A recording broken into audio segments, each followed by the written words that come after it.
This is the castle, or kind of a stone mansion that we have rented for the 4th of July weekend. So we had to stop by and check it out on the way. And it's about 4.5 hours from our house. Looks like it's going to be a great movie filming location. Good morning and welcome to San Antonio. We're down on the Riverwalk.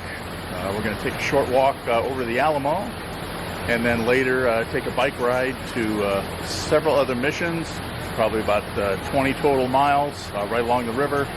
So it should be a pretty fun day. It's supposed to be really hot and humid. It's overcast and fairly humid now, so it should be a good day. Welcome to the Alamo. We've been here before, so we're not going to wait in line and go in. Like I said, we're just going to stop here for a little bit. It's kind of the first stop on our mission ride, although this first half a mile or so has been on foot. Don't know if you can read my shirt or not. Okay, right outside the hotel door, and we're heading off on probably about a 20-mile bike ride. We held up all these people to get that 2-second shot a minute ago. They came out of nowhere. Okay, we're gonna walk our bikes about 20 yards, carry them across the bridge, and then get on the trail that runs along the river.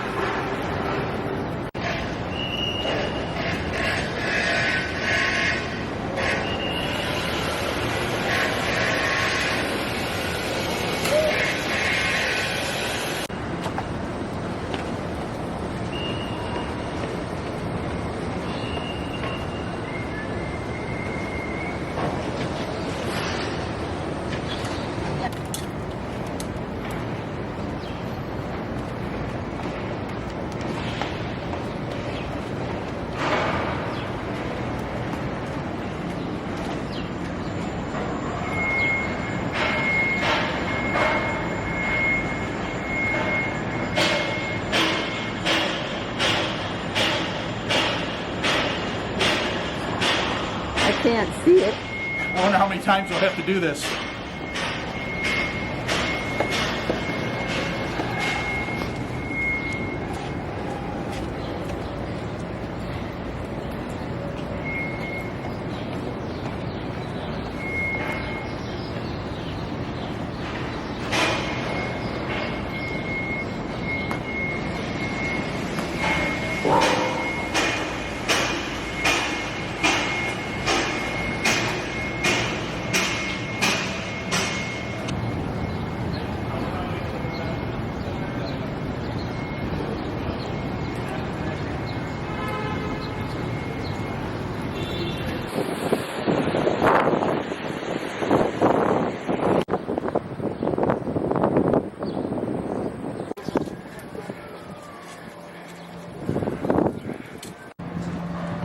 There's a sign right on the pavement here that said walk your bike. So we're not sure how far that goes. And this would be fun. Water would be great for this. Really calm. No kayaks beyond here. Waterfall. Actually, it's just a dam. All right, we cheated. Rode half of that. Have to be careful on the way back.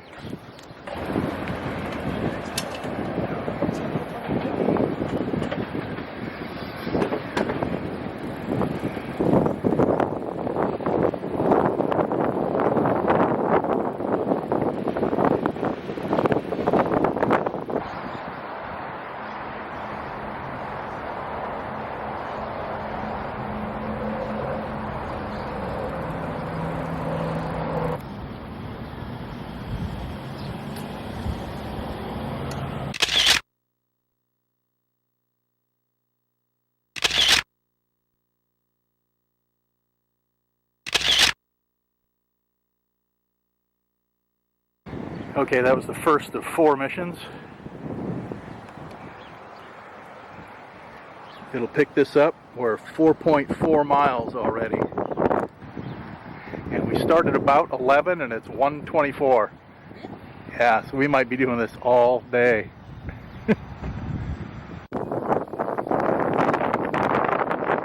Up a little hill from the river here. It's another 2.9 miles to the next mission. Lost Melanie.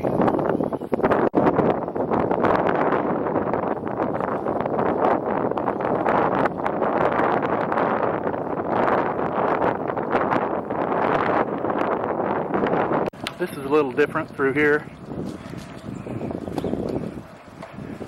We're going away from the river, about a half a mile.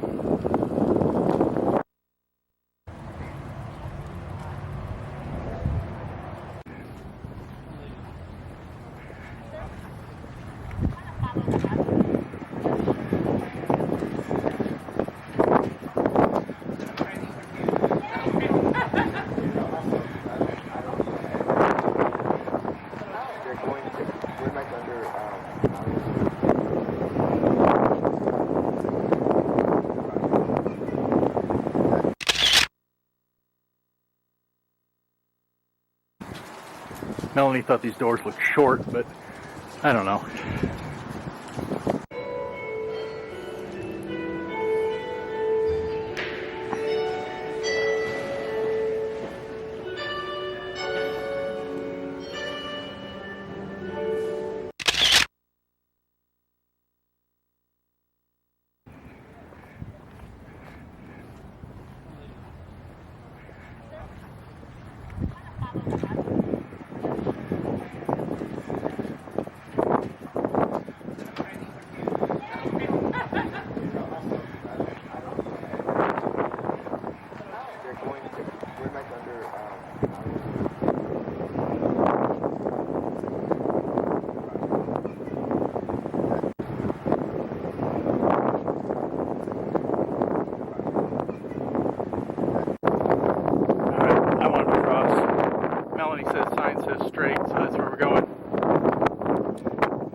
Might be lost, might not.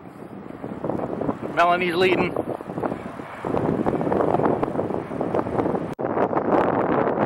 River's quite a bit bigger here.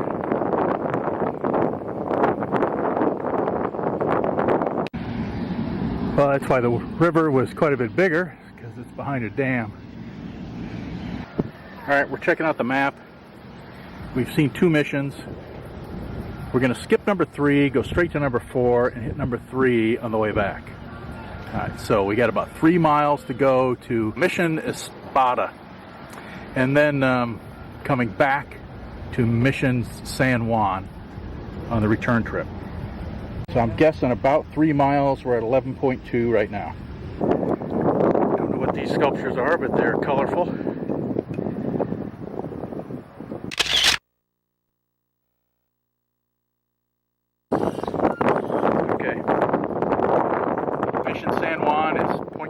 Across the bridge, but we're going to continue this way and come back to Mission San Juan in a minute or 2 or more.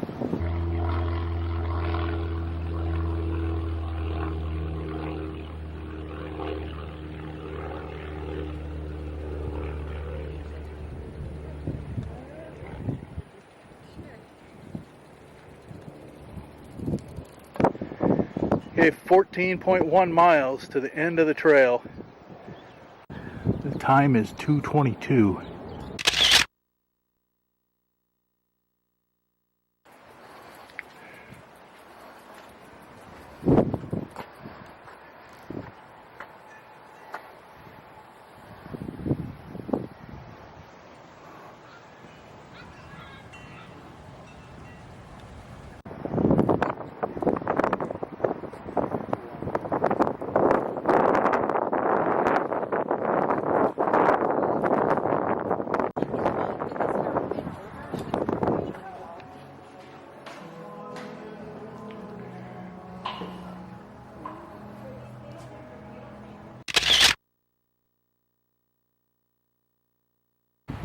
Hey, not really sure what this is, but it's different.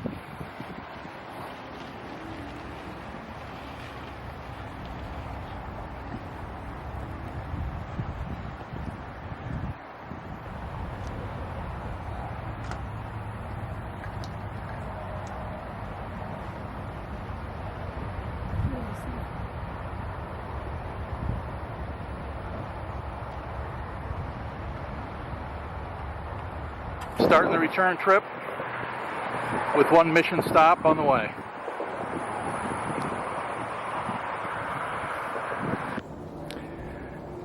Well, we followed the sign and then came to a T intersection. Didn't know which way to go. There was no signage there, so we went left, which I'm assuming is right or correct. And it said you have to walk your bikes. So that's where we are.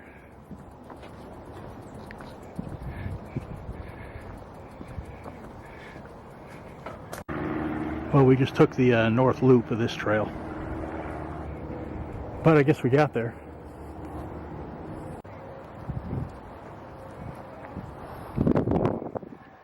Okay, one more shot like this.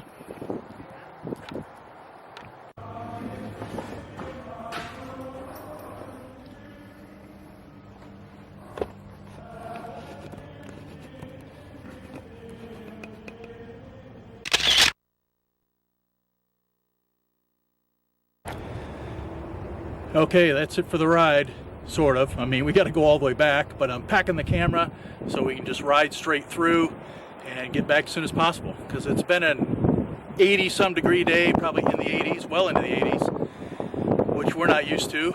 And then it's been really windy on the way down, so hopefully the wind on the way back will really help us out. So here we go.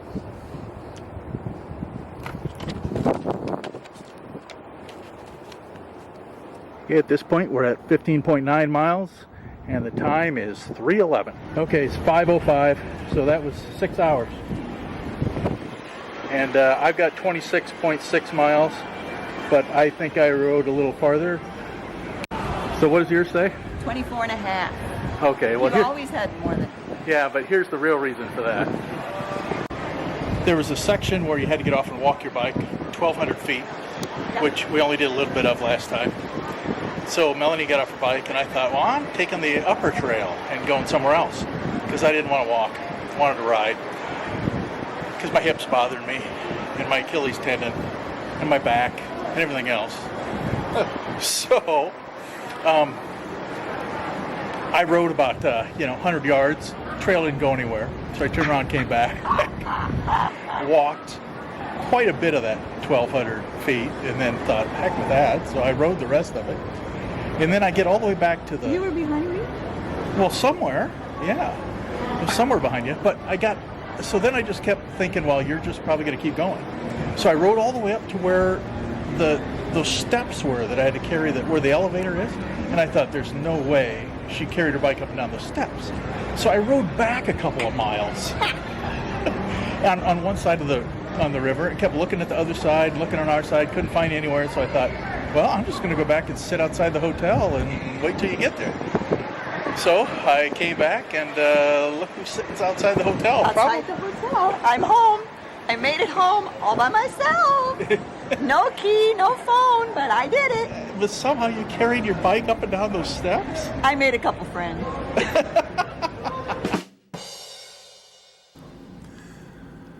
One last shot of my Fitbit. Gave me credit for 17,400 and some odd steps. Tuesday morning now. We drove about 40 minutes up here to Natural Bridge Cavern. Going to take a tour here in a few minutes. Weather's decent again this morning. High 60s and overcast, but today again weather-wise is supposed to be another hot day, and then tomorrow the cold front moves in. So we'll see what the cave looks like here in a couple minutes. There's the Natural Bridge. It's only a foot and a half wide, maybe, thick. I'm sure they don't let anybody walk across it. It's all fenced off. It doesn't look like it's going to last a whole lot longer. They're playing loud music and there's construction going on, so it's kind of noisy out here. Okay, tour's about to start. My Fitbit says 1,654 steps so far today, so we'll see how long the tour is. Probably 45 people on the tour.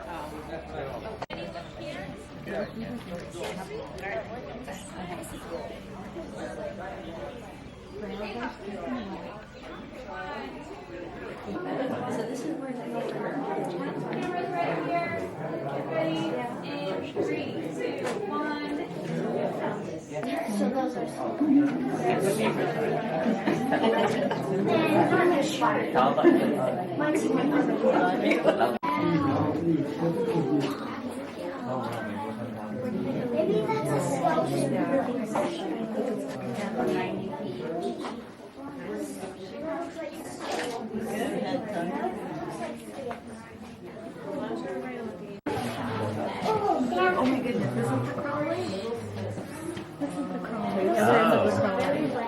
just might make it up to the ceiling one day.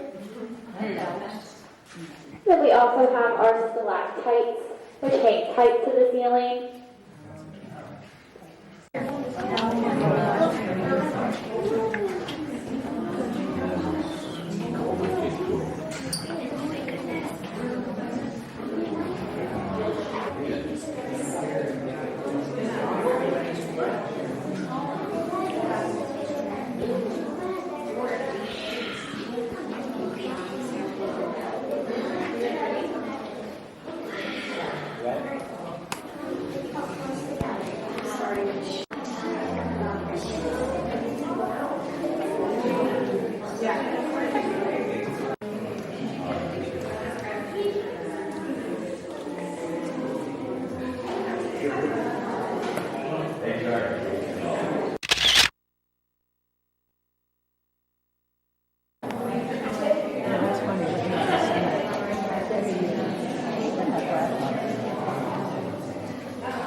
It's 55 feet thick. To us that seems pretty darn thick. So it's actually quite thin. And if it were to keep collapsing, it would turn into a sinkhole like we saw at the beginning of the tour. So this whole room is 100 feet high in some places and 300 feet long. Okay, so it's 100 feet high from where we were a minute ago to the top of the dome. Boy, this is a lot of climbing.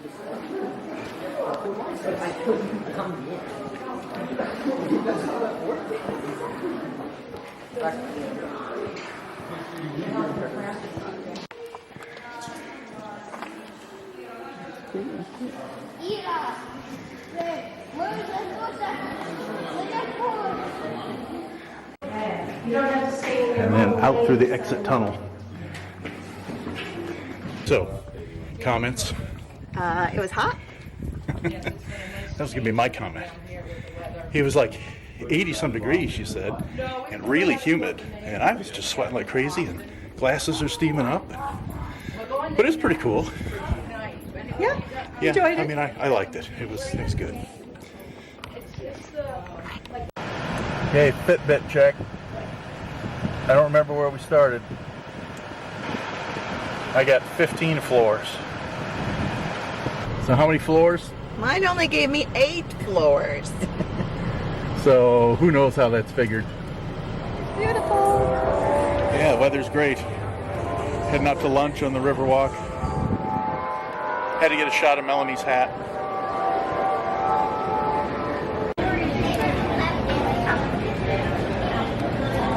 This looks like a nice spot. You can eat and people watch. Okay, so we've been here a good 20 minutes. No waitress or server, whatever you want to call them. Nobody showed up at our table, so I flagged one down, and she said she'd find somebody, and that they've only got one cook, and so things are really running slow. So I think we're going to wait it out. We'll see. How long are you getting until we get a waitress? Yeah, let's see how long it takes to get a waitress. Okay, it's been 10 minutes since we asked one waitress to get us a waitress, and nobody's come yet, so it's a total of pretty close to 40 minutes we've been sitting here. So we're bailing, heading out. Okay, all we did was, well, we walked a little ways, but basically we're straight across the river from the other restaurant we were at. There's this big sign right here in front of me, but we were in that place. Actually over here a little bit. Times 2:07. So we'll have to see how long that took. Or I guess maybe I didn't record the time we actually got here. Anyway, it didn't take very long. Pretty quick. I don't know if you can hear it, but these two guys are playing a song for the people at the restaurant we were at before. They wanted to sing us one, but it cost $15 a song. So we declined. That worked out pretty well. We were in and out of here with a nice meal in less than the 40 minutes that we spent sitting over at the other restaurant doing nothing. All right, done eating and off for a little walk back towards the Alamo. Okay, after a short break, we're out for another walk. All right, we ready? Ready. Heading off on a long walk. Melanie's got the knee brace on. So we're ready to go. It's about 10 after 4, and my Fitbit says 9,000 steps right now. Okay, after a 5,900 step walk, we deserve some ice cream.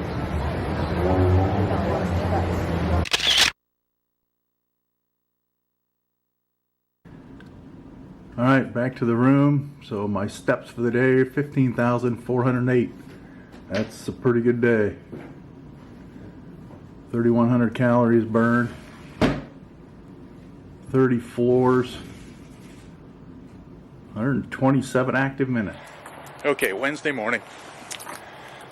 We're about an hour or so north of San Antonio in Fredericksburg, going to the World War II Pacific Theater Museum. And after 2 days of 85-degree weather in San Antonio, the cold front moved in just like they said it would. And right now it's 29 degrees.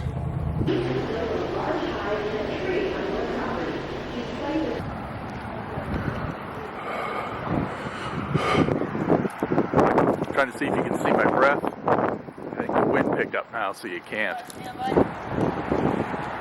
Admiral Nimitz, who controlled the whole Pacific Theater of War, was he was born here in Texas, or near here, grew up near here. So that's why the museum is here. And this is his statue, and the thing to look at here is that if we can see that, he lost a finger at one time, and the statue reflects that. first part of the museum that we went through was all about Mammoths.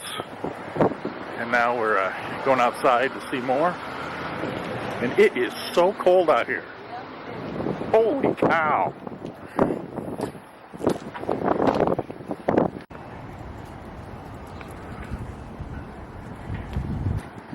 There's a lot of stuff on the walls out here. But it's just too cold to stand out here and look at it. Through the rest of World War II, HA-19 served the United States as a fundraising tool and propaganda weapon. The U.S. Treasury Department had this in place in the Flatbed War. That doorway is maybe 3 feet high, and it can't be, it's got to be less than 1.5 feet wide. Okay, we watched a short film about the history of the war in the Pacific, which was very informative for being a short little film as far as the timeline of the different battles, things like that. Now we've gone into a part of the museum that talks a lot about the Japanese, Chinese history and all their conflicts.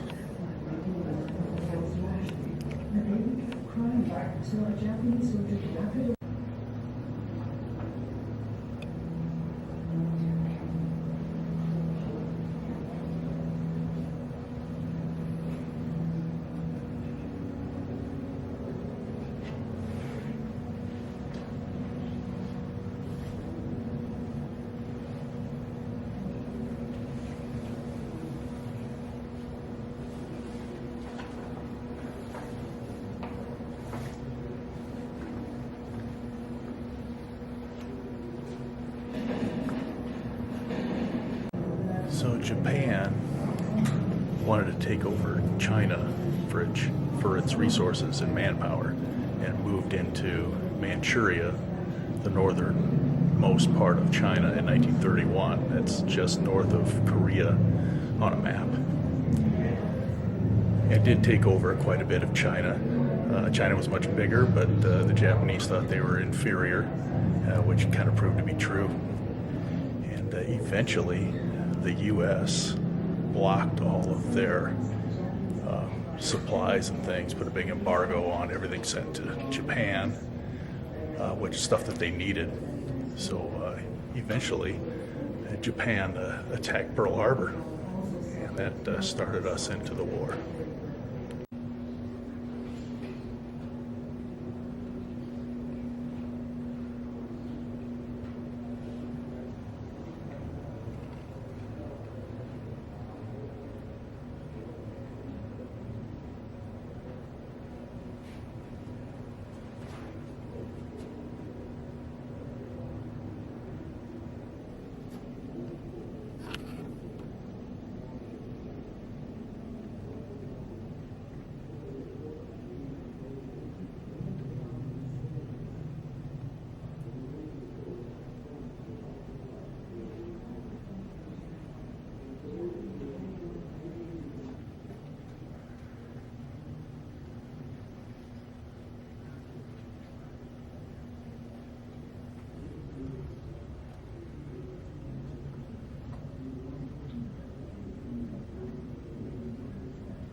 Tokyo and the other cities.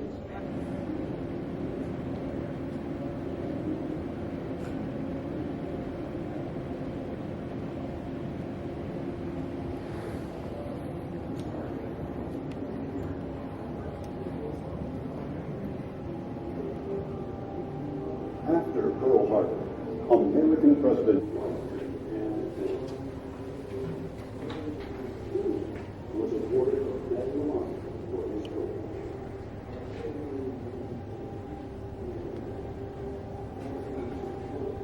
force them out of the Pacific War. His strategy calls for drawing the American carriers away from Pearl Harbor and into a trap. A lot here about the Battle of Midway. Knows that the enemy will strike again, and Their prospects for standing down have developed off the coast, as wind struggles wage to control the sea in order to supply the forces ashore. Battles are fought from August to November. The war at sea culminates in narrow Allied victories at the first and second naval battles of WWII. Losses are so high that sailors dub the area Iron Bottom Sound, a watery graveyard of ships and men.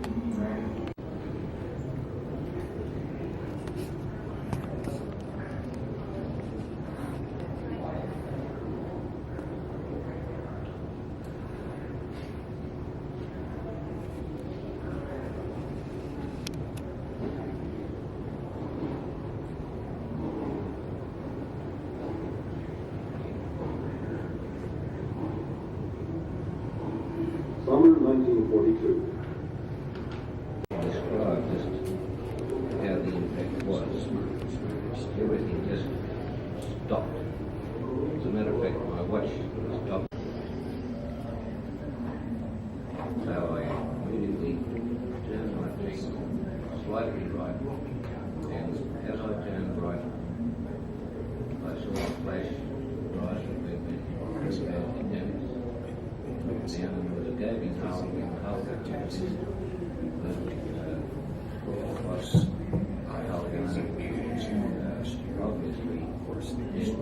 back out to sea. And then I saw my driver dance around, clamber out of his seat, shoot out.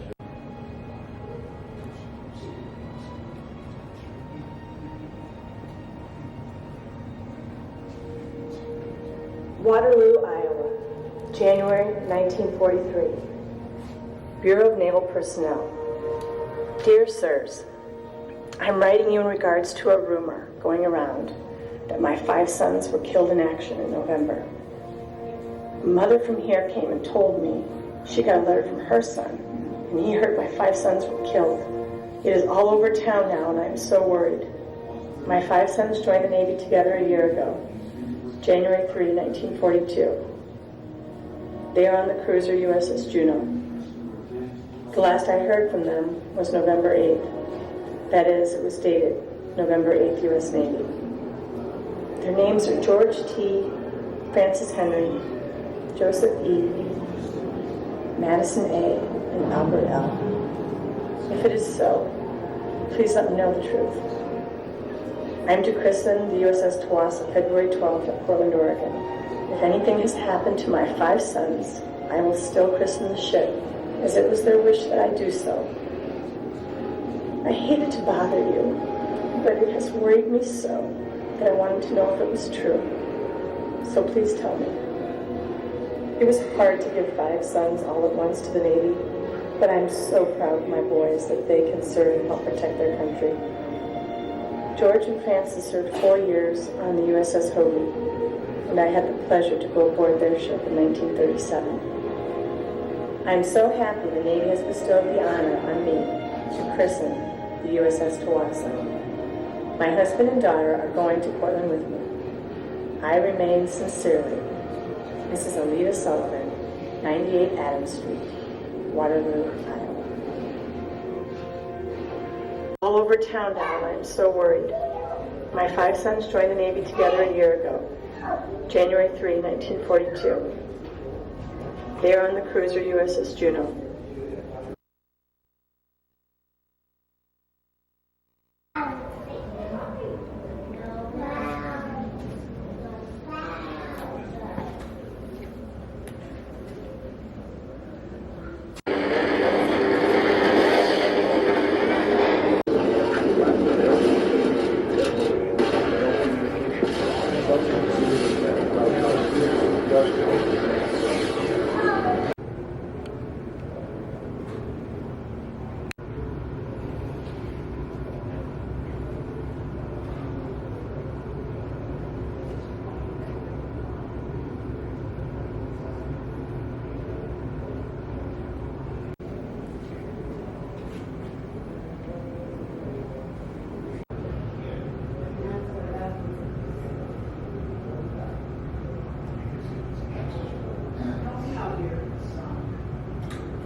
There is really an awful lot to see and read and listen to in here.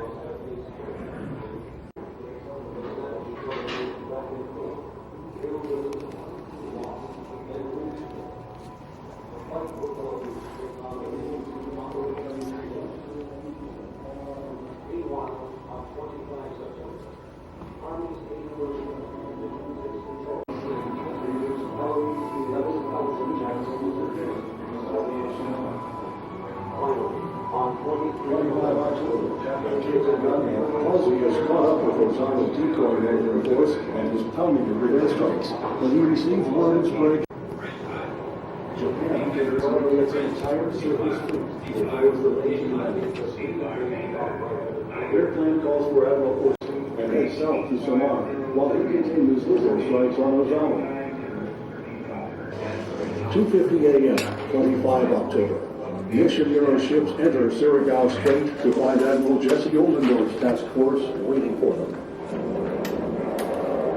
In a hellish night battle, the Americans exact a heavy toll on the Japanese Southern Force. At 4:19 a.m., battleship Yamashiro. Combat bridge, report position of Admiral Berkey's cruiser division. Report position of Admiral Berkey's cruiser division. Combat on. In 1944, the light cruiser Denver takes part in the Battle of Leyte Gulf, the largest naval battle in World War II. It is October 25th, and several Japanese warships are heading directly into a trap set by the U.S. Navy's 7th Fleet at the Battle of Surigao Strait. It is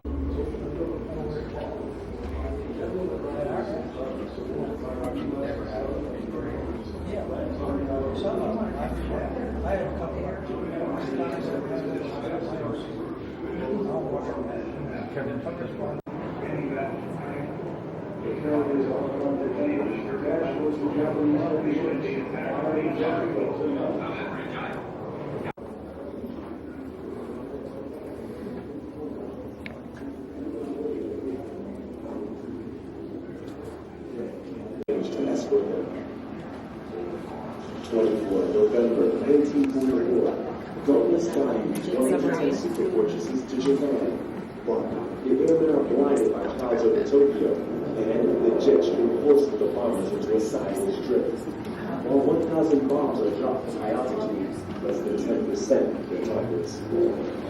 In the next 5 months, on the targets, they continue to bring 5,000 and 9,000 people to avoid the jet stream clouds. The lower altitude is easier on the edges and allows them to carry less fuel and more bombs.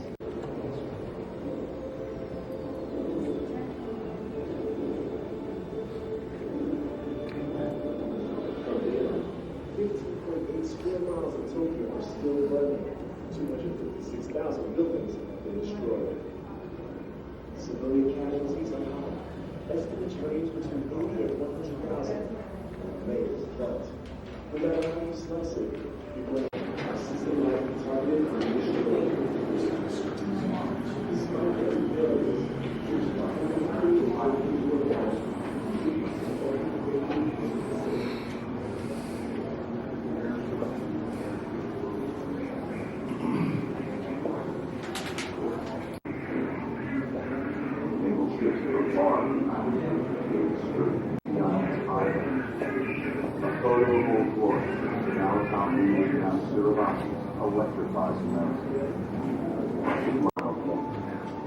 The next morning, 250 Japanese lie dead in Admiral's lines. General Hideyoshi has committed suicide at his headquarters. 2 days later, U.S. casualties killed and outnumber those of the Japanese. By 7 April, 100 P-51s now escort P-29s on raids to Japan.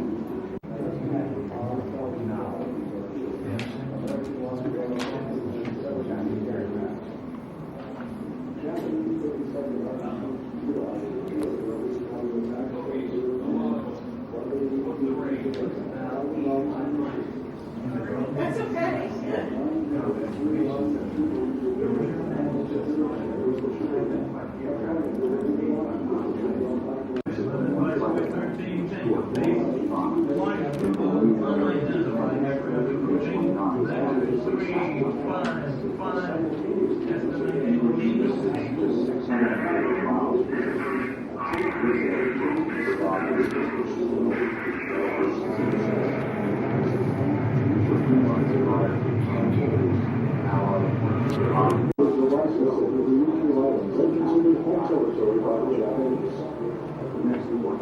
Located just 350 miles from Kyushu, Okinawa is the Allies' ideal location for launching an invasion of mainland Japan. In the spring of 50,000 soldiers and Marines storms onto Okinawa's Hagushi Beach. Meeting little opposition, American troops quickly capture 2 airfields. But the Japanese watching and waiting for the Americans. On 7 April at Kakazu Ridge,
the 4 governments of the United States, Great Britain, China, and the Soviet Union that our empire is willing to accept the provisions of the joint declaration. The empire declared war against the United States and Great Britain for desire to preserve by ourselves the empire's existence in East Asia and for the region's stability. By now, the fighting has lasted for nearly 4 years. In addition, the enemy has recently used new cruel explosive devices. The frequent killing of innocents and the effect of destitution it entails are incalculable. This is the reason I have ordered the imperial government to accept the joint declaration.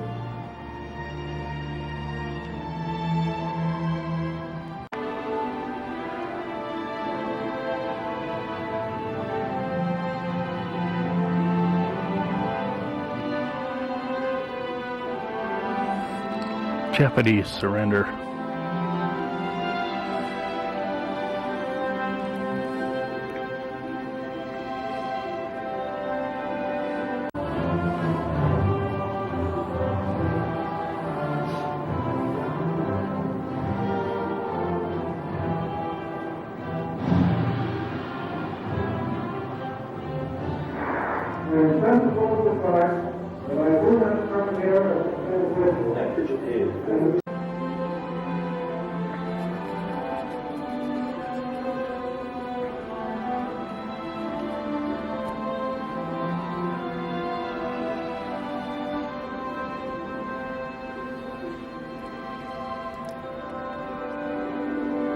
Some of these Japanese soldiers didn't give up until the 1970s.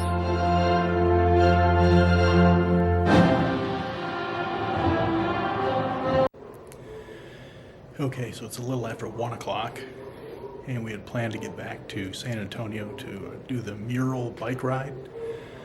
But since it's only 29 degrees outside, we sent them an email and asked if it was still on, and asked if we could get a full refund at this late hour, and they said, okay, they'll refund. So we're not in a big hurry to get back. So we kind of buzzed through the second half of this museum. So we're going to go back into it and do a little more reading and listening to some of their audio. I found this really interesting. There is really a lot here. I would recommend it for history, World War II buffs. Okay, we're on. So you're cold? I'm freezing. It is freezing out here. It might literally be below freezing. It was 29 degrees earlier. So anyway, comments on the museum? A lot of information. I will have to thank Kate. Yeah, that was well worth it. It was very informative. I would highly recommend.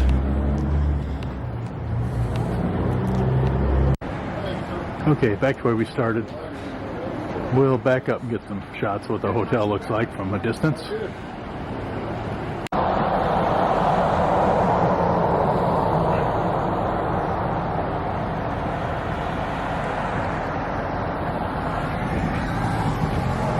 Did you get a picture?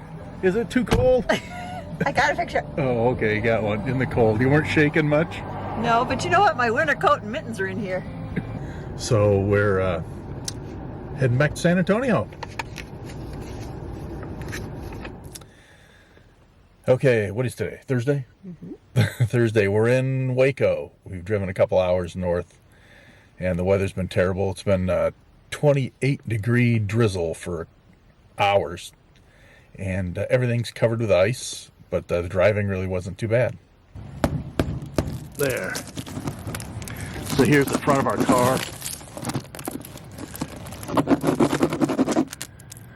That's what everything looks like. Pretty weird for Central Texas. So where are we? We're at Harp Designs, which is Clint Harp's company from the famous show on HGTV. Which famous show? Fixer Upper. And so who are the people on that show? Chip and Joanna Gaines. Okay. So let's see what's in here. Okay.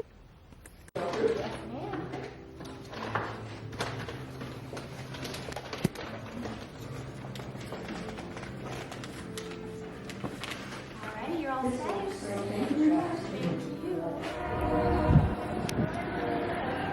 Next stop in Waco is Chip and Joanna's Magnolia Market.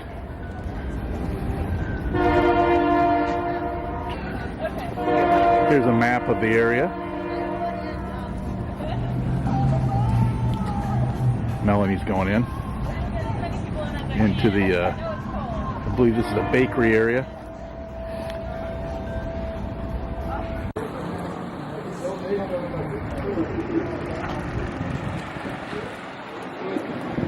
Oh, we got a little baseball diamond here with turf. It's probably covered with ice this morning. Maybe that's finally melted off. It's like you can grab some wiffle balls and bats. That'd be kind of fun if the weather was a little better.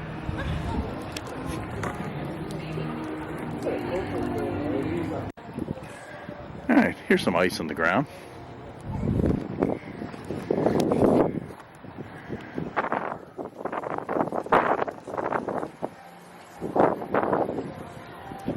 Hope you had time to read that because it's too cold to stand out here.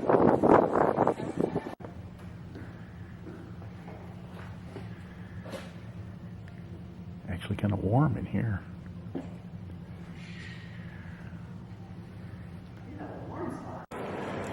So Chip and Joanna have built their own little empire here in the middle of Waco.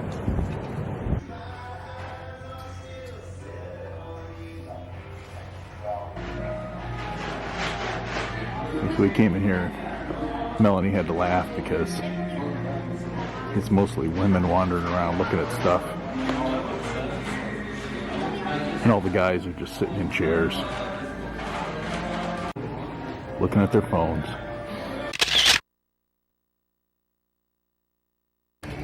This is outside, but this seems to be the place to be. Can you feel it? I bet.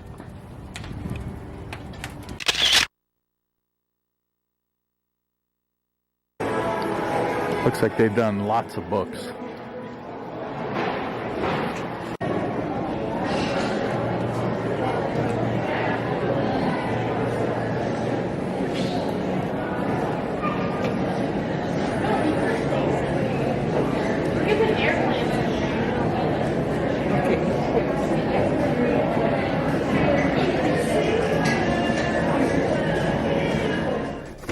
Okay, we're stopping at the Waco Mammoth National Monument, which we don't know if this is an inside thing or whether it's outside. And if it's outside, I'm not sure if we're going to do much. We'll see. Okay, masks are required here. And then we're going to take a short walk outside and then to a building. So even though we put on the winter clothes, we're not really going to need them.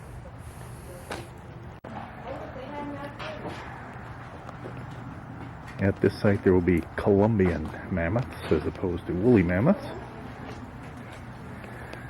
Checking out this saber-toothed tiger skull.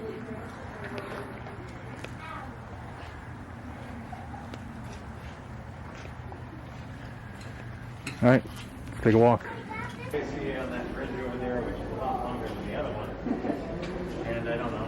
I guess at a certain point we just decided that it's not worth trying to check to see.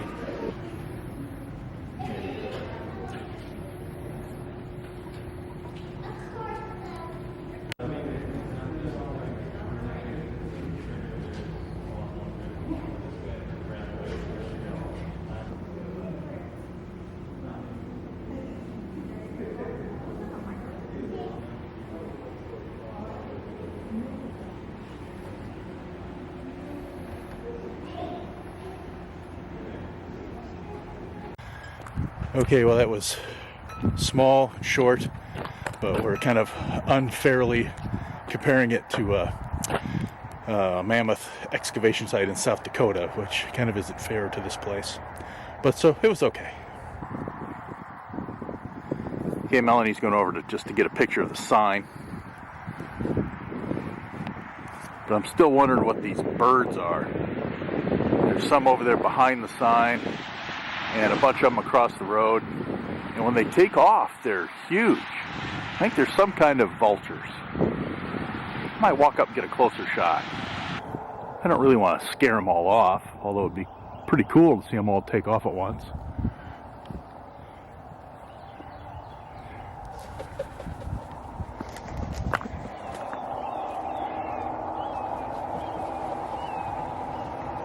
All right. I didn't mean to do that.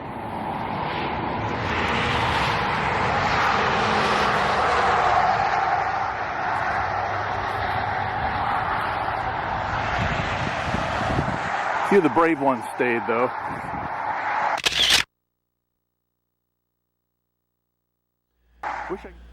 Okay, still in Waco, but taking off for the long 2-day ride home tomorrow. So I'm putting the camera away, and this is it.